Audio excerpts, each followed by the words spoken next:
make them want to drink, but was sure stressing them out. And guys are sharing and they're telling bits of their story that's similar to this. I'm like, this isn't helping. So it's like 5 and 9, and some of these guys piss me off. But I said, listen, when I was in early sobriety, me and my infinite wisdom, I just wasn't happy with what life was delivering to me.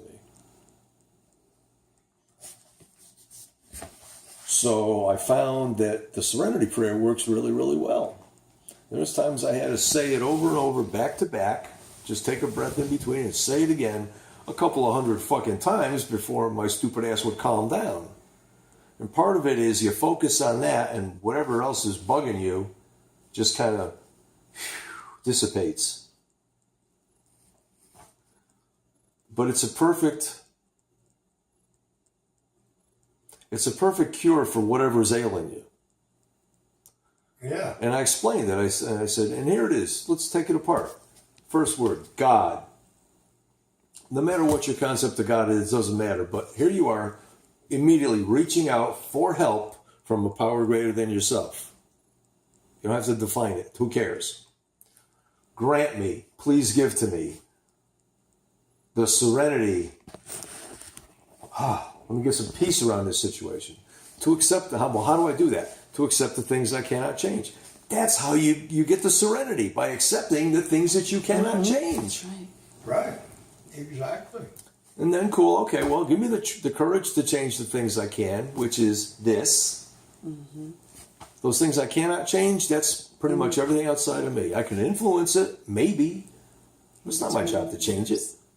Not my job to try and change people. It just pisses them off and makes me nuts.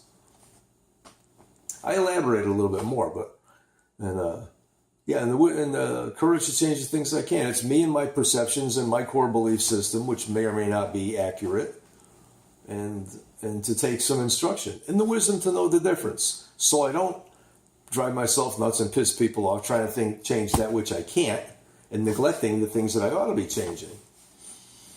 I went into a little more detail about it. It took a little bit. Last night you said make sure you don't try to change things that you have no business changing. Yes, that, exactly. It's none of my business. Mm-hmm. So I get outside, Ed Yeomans comes out. Ed's got 35, 40 years of sobriety. He's one of the home group members that's been there forever. He's a rock. And he's, the things that come out of his mouth, I just got a ton of respect for the man. You know?